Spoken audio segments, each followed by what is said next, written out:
Welcome back to Books Arena.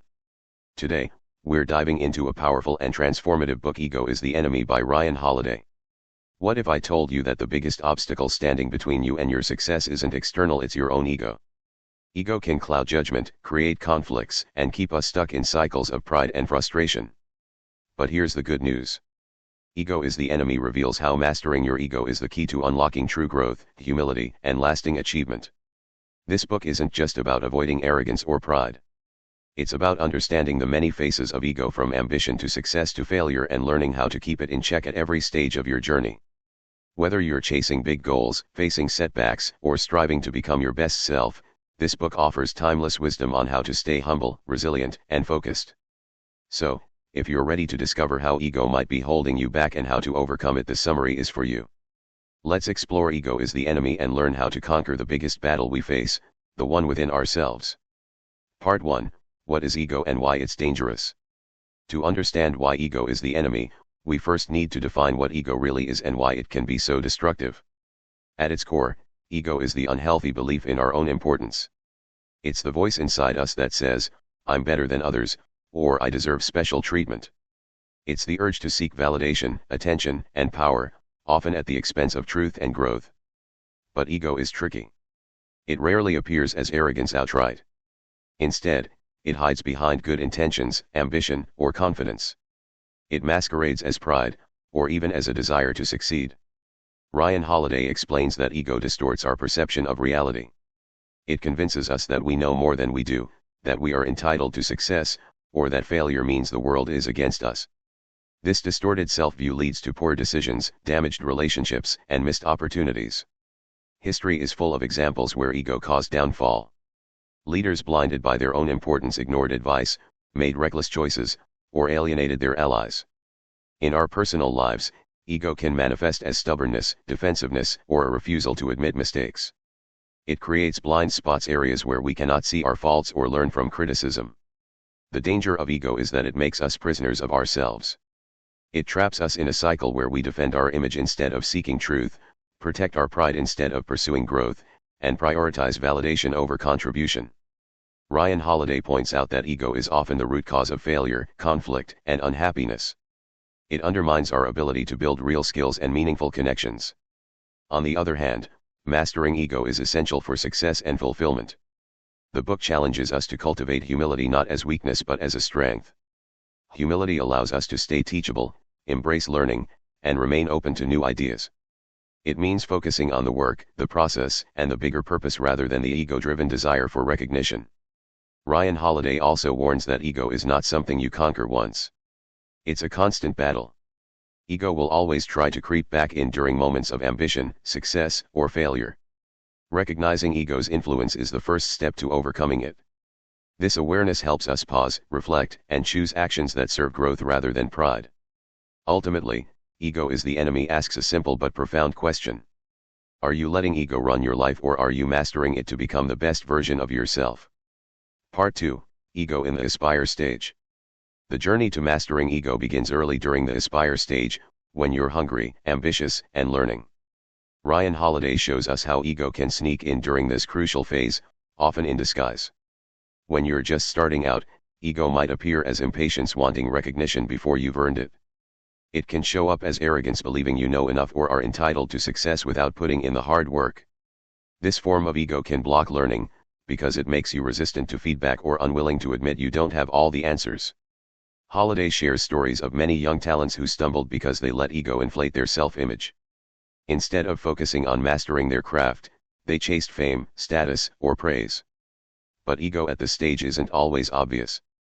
It can masquerade as confidence, which is necessary to take risks and grow. The danger lies when confidence tips into entitlement or refusal to stay humble. To succeed in the Aspire stage, Holiday advises cultivating a mindset of a perpetual student. Be curious, absorb knowledge, and stay humble. Don't rush to prove yourself or seek applause.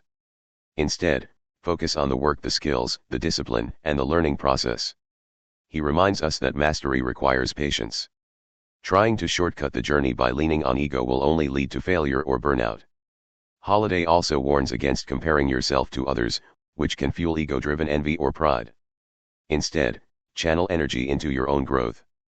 He tells the story of Howard Hughes, the legendary entrepreneur and aviator, who in his early years showed ambition but lacked the humility needed to learn fully. His ego drove risky decisions that eventually cost him. Similarly, many historical figures and modern leaders started with promising talent but fell because their ego clouded their judgment. The key lesson here is, don't let your ego convince you that you've arrived too soon. Stay teachable, be willing to fail, and listen to those with more experience. Ego at this stage isn't just a personal problem, it also poisons relationships. A young person blinded by ego can alienate mentors, peers, and collaborators. They might dismiss advice or demand special treatment. Holiday stresses the importance of humility to build trust and open doors. The aspire stage is about building a foundation. If ego is left unchecked, that foundation cracks early, making it harder to sustain success later. On the other hand, humility in this phase prepares you for the challenges ahead. It builds resilience and opens you up to growth. Holiday challenges readers to examine their own ambitions honestly. Are you driven by passion and purpose or by the need to prove something to yourself or others? Understanding this difference is critical. Because ambition fueled by ego often backfires, while ambition rooted in humility and service leads to lasting achievement. In summary, the aspire stage is the battlefield where ego can either be tamed or allowed to grow.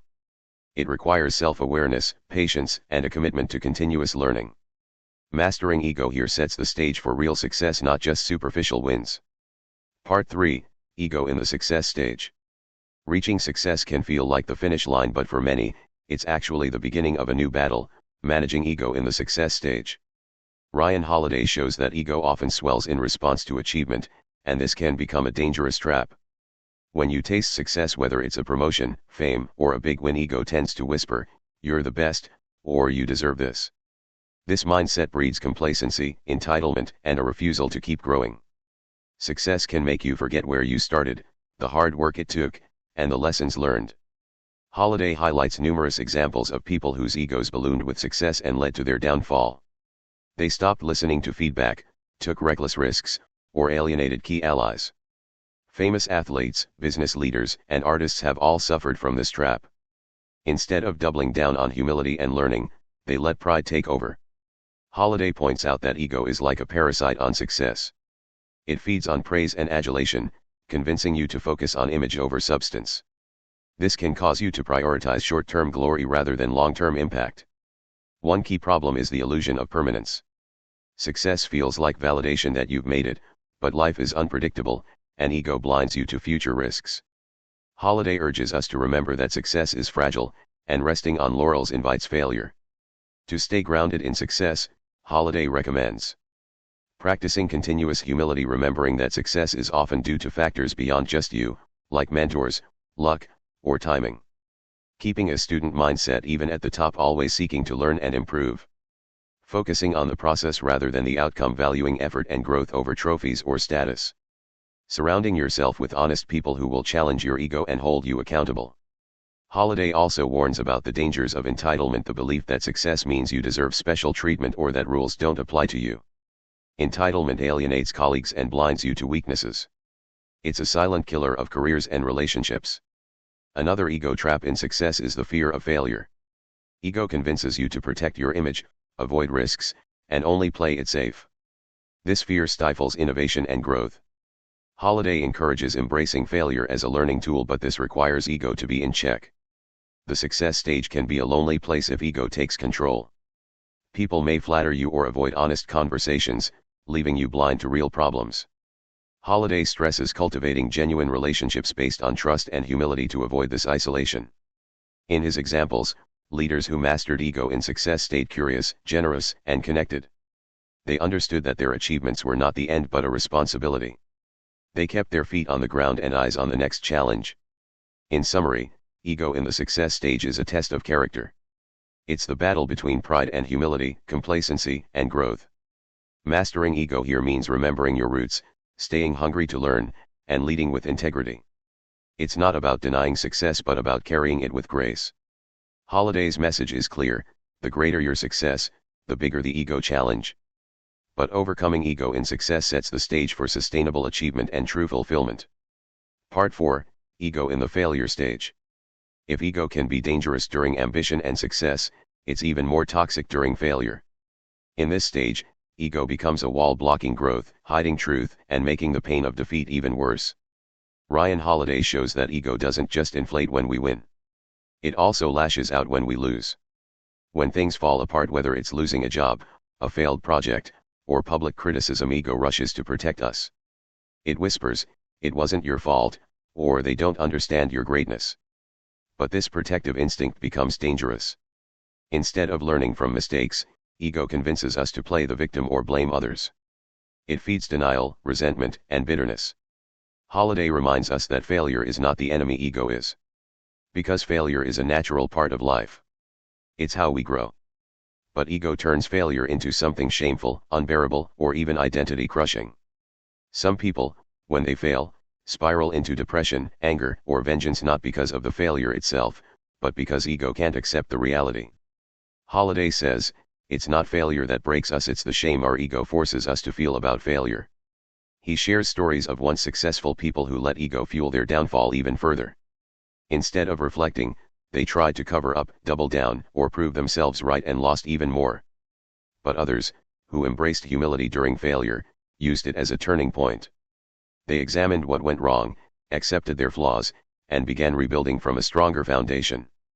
The lesson is clear: failure is inevitable, but how we respond is a choice.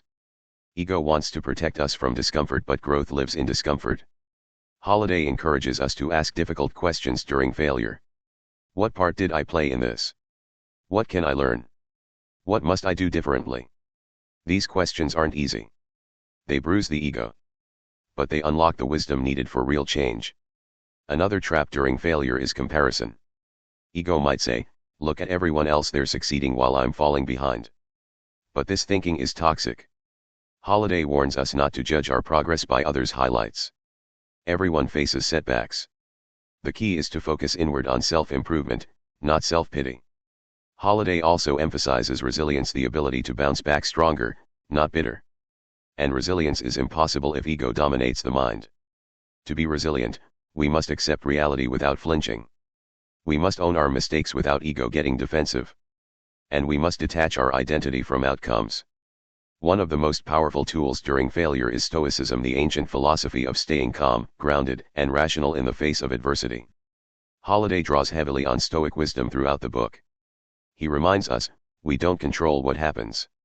We control how we respond. Ego wants us to control everything, to bend the world to our will. But humility accepts the limits of control, and focuses on discipline, effort, and attitude. Another strategy to defeat ego in failure is service. Instead of turning inward and nursing wounds, we should turn outward, help others, contribute, and stay useful. It shifts focus away from ego and back to purpose. It reminds us that we're not alone and that life goes on, with or without our pride. In the end, the failure stage is perhaps the most important. It reveals who we really are. Will we let ego keep us stuck, or will we allow failure to transform us? Ryan Holiday shows us that failure, approached with humility, becomes the greatest teacher. Ego tries to hide the lesson, but truth sets us free. Failure can break you. Or it can remake you. The choice is yours. Part 5, The Power of Purpose Over Passion. In this part of Ego is the Enemy, Ryan Holiday dismantles one of the most glorified modern ideas, the obsession with passion. We often hear people say, "Follow your passion," as if it's the key to success. But Holiday warns, unchecked passion is one of ego's favorite disguises. It can feel empowering, motivating, even noble, but passion, when not grounded in purpose or discipline, leads many people astray. It burns hot, but it burns out quickly. Holiday argues that what truly sustains us, especially in the face of challenges, is not passion, but purpose. Passion is about emotions, it's impulsive and often selfish. Purpose, on the other hand, is about direction, it's steady, rational, and grounded in something bigger than yourself. He gives the example of people who launch businesses or pursue creative work based solely on excitement and energy but without patience or long-term thinking. When things get hard, as they always do, passion fades, and ego gets frustrated. But those who are driven by purpose are different. They can endure boredom, obstacles, and criticism because their goal isn't about self-glory, it's about contributing something meaningful. Holiday writes, "Purpose is about what you're here to do. Passion is about what you want to feel." This is a subtle but powerful distinction. Ego loves passion because it's tied to image and identity. It says, I'm special. I'm meant for greatness. But purpose humbles us. It says, there's work to do. Let me serve that mission. Holiday shares stories of people who chased passion and ended up disappointed, because they mistook temporary motivation for deep commitment. He contrasts this with disciplined performers, artists, and thinkers who kept showing up not because they always felt inspired, but because they had a purpose to fulfill. Another danger of passion is that it often makes people blind to flaws in their plan. They become so emotionally attached to an idea that they ignore reality. They overestimate their abilities, underestimate challenges, and resist feedback, all symptoms of ego. Purpose, however, is open-eyed. It embraces feedback, adapts to change, and is willing to take the long road. Holiday also notes that ego often confuses motion with progress. A passionate person might work frantically long hours, non-stop hustle, but without real effectiveness. It's not about how hard you go, it's about what direction you're headed in.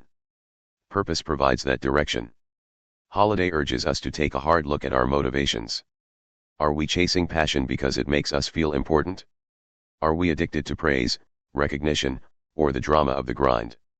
Or are we grounded in a clear mission that's not about ego, but about something deeper?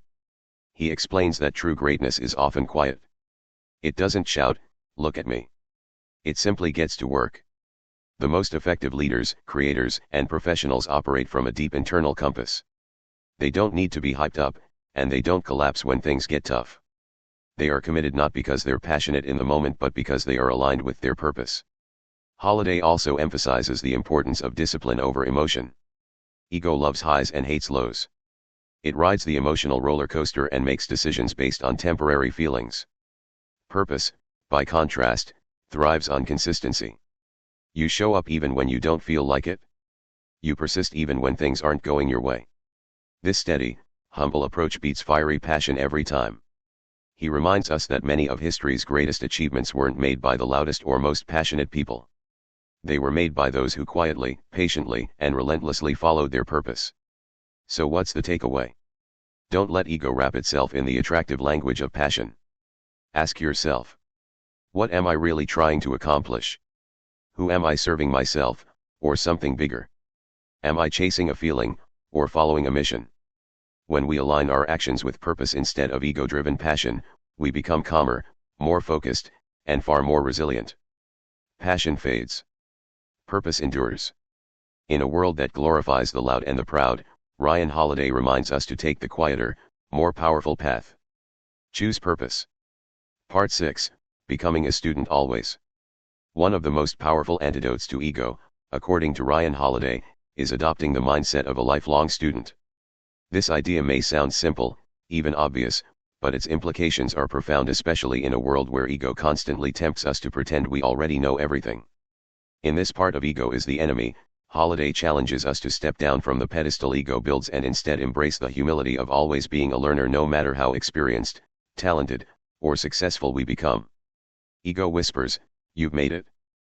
But wisdom says, you're just getting started. Holiday points out that many people stop growing not because they lack talent or intelligence but because their ego won't let them admit they still have a lot to learn.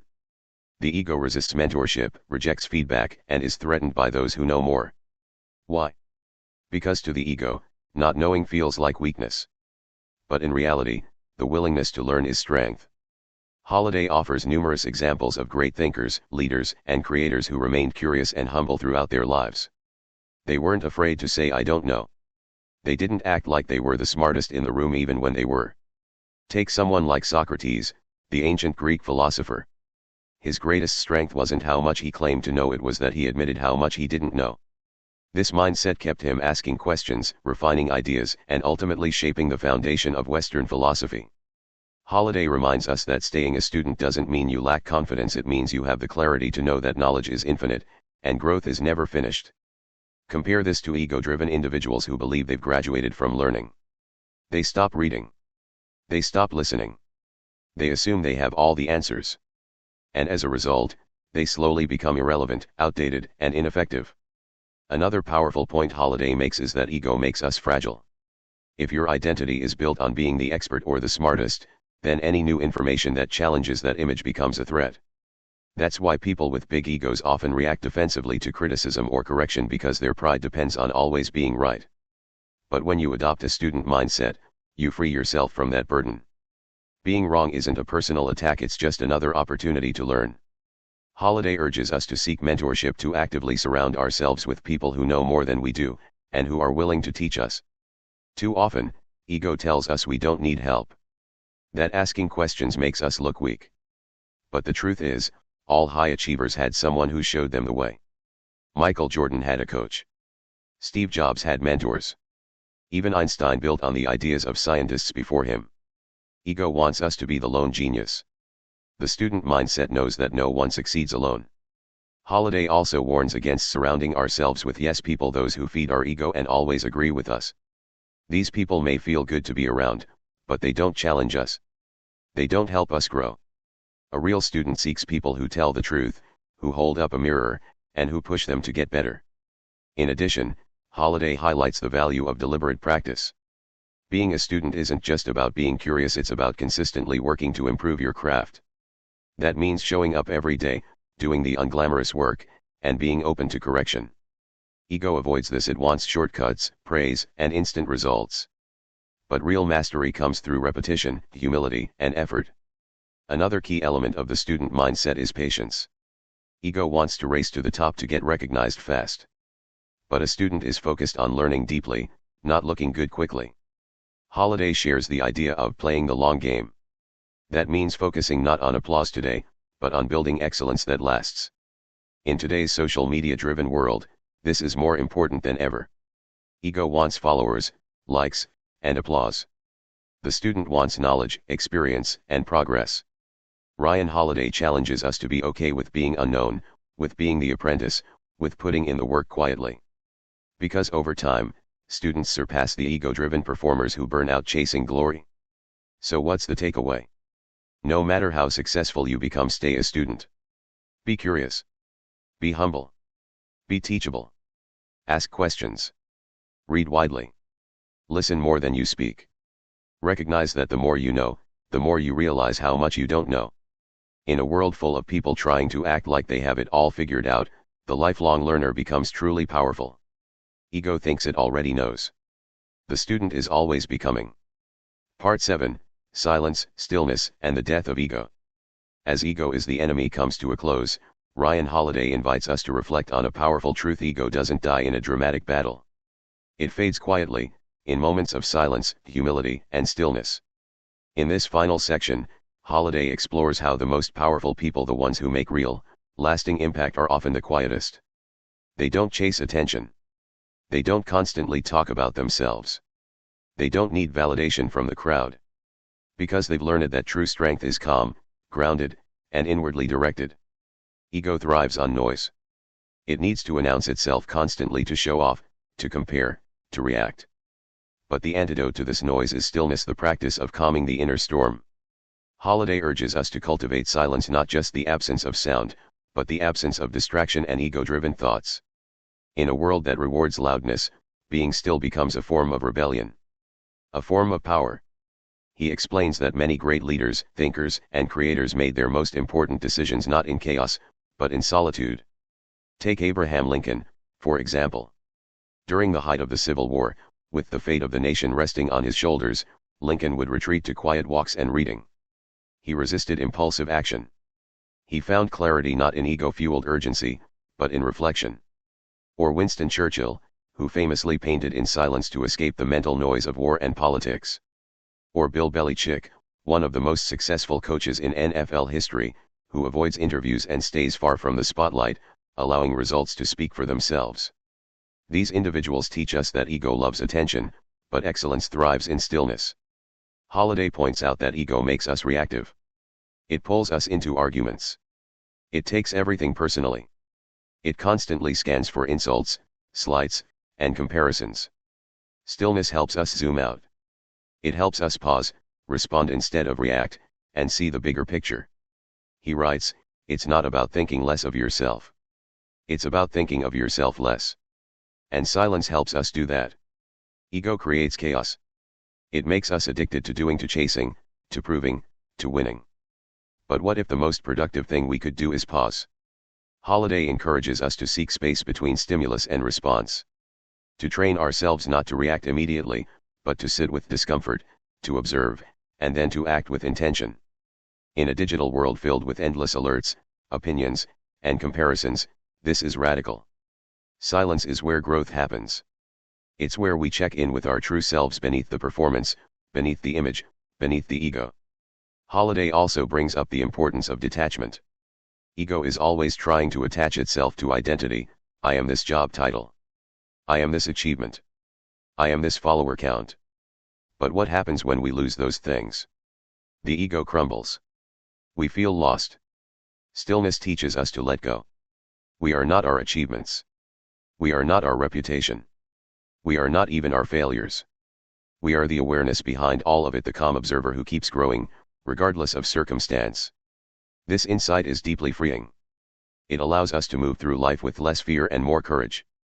To try big things without being paralyzed by the fear of failure because our worth is no longer tied to outcomes. Holiday reminds us, ego loves drama. It wants to be at the center of everything. But the most successful and fulfilled people aren't caught up in drama. They're focused, quiet, and deliberate. They're not trying to impress anyone. They're just doing the work. And that's where real peace and real power come from. Holiday also encourages us to practice gratitude and reflection as ways to stay grounded. Ego says, I deserve more. Gratitude says, what I have is already enough. Ego says, look what I did. Reflection says, who helped me? What did I learn? How can I improve? By regularly stepping back and asking these kinds of questions, we keep ego in check. The final message is this. You won't wake up one day and suddenly have no ego. It's a constant, daily practice. It requires awareness, discipline, and humility. It requires choosing purpose over pride. Learning over knowing. Stillness over noise. Service over spotlight. And most of all, it requires remembering that the enemy isn't out there, it's in here. Ego isn't something we defeat once. It's something we quiet daily, through our actions, our choices, and our attitude. So if you want to grow, lead, create, and live with more peace, don't try to be important. Try to be useful. Don't try to be seen. Try to be still. Because ego may be loud but truth is quiet. And in that quiet, we find our strength. And that brings us to the end of Ego is the Enemy by Ryan Holiday. If there's one core lesson from this powerful book, it's this. Ego holds us back far more than we realize. It whispers lies that we're better than others, that we don't need help, that we deserve more, and that our worth is tied to achievements. But real greatness doesn't come from ego. It comes from humility. From discipline. From self-awareness. From the quiet confidence to keep learning, keep serving, and keep growing even when no one's watching. Ryan Holiday reminds us that ego shows up in 3 key stages of life. When we aspire, ego tells us to rush to recognition instead of mastering our craft. When we succeed, ego makes us believe we're invincible, above advice, and beyond mistakes. When we fail, ego makes it harder to rise again because it's too proud to admit defeat and begin anew. But at each stage, we have a choice. We can let ego lead. Or we can choose purpose, humility, and service. The message of this book is not about thinking less of yourself. It's about thinking of yourself less so you can focus on the work, the mission, and the long game. So, as you move forward in your career, relationships, goals, and life, remember. Be the student, not the master. Let your actions speak louder than your words. Seek progress, not applause. And when in doubt, choose stillness over noise. Because ego is not just the enemy of success, it's the enemy of peace, learning, connection, and meaning. And the sooner we quiet that inner voice of pride, the sooner we find our true strength. Thank you for listening to the Summary on Books Arena. If you found this helpful, inspiring, or thought-provoking, don't forget to like, share, and subscribe for more in-depth summaries of life-changing books delivered in calm, thoughtful audio that's easy to follow and perfect for reflection. Until next time, keep reading, keep growing, and remember the biggest battle is often the one within.